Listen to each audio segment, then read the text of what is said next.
Okay, so this is 11.1, objective 2. We're going to use a square root property.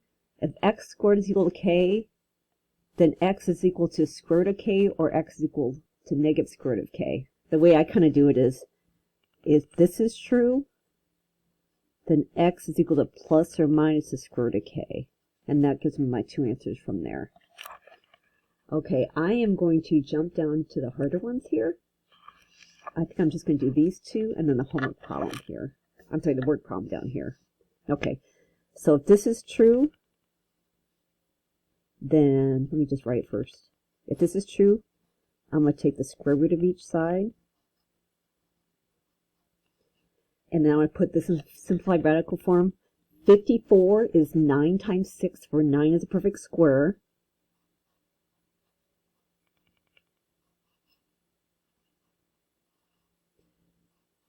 So if I take this out, the square root of 9 is 3 times the square root of 6. So my answers are negative 3 square root of 6 and positive 3 square root of 6. Okay, so that's the first one.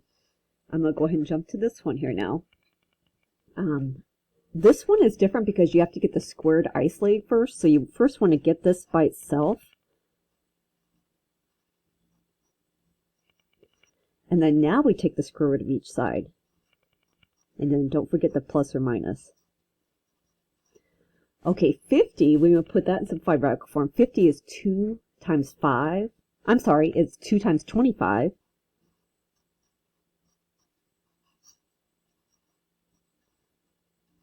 So if I take the square root of this, I get 5. So I get plus or minus 5 times the square root of 2. So my two answers are negative 5 square root of 2 and positive 5 square root of 2.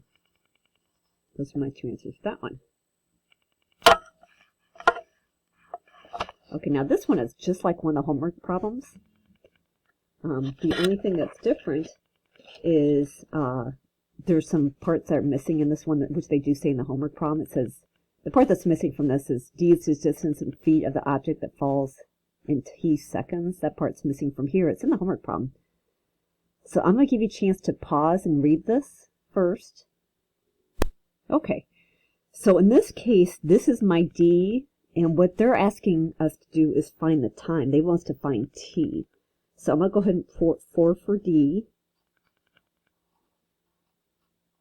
And I'm going to solve for t. So I think what I'm going to do is first just switch these around.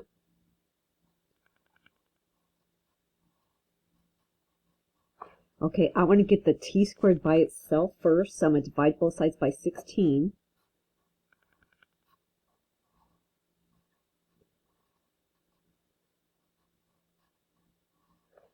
Four over 16, if you reduce that, it comes out to be 1/4.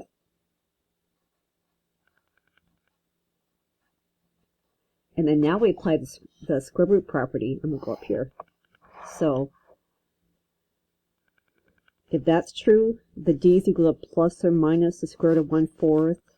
Now time can't be negative, so we know the negative is not going to be the answer. It's just going to be the positive. But I do want to put this in simplified radical form.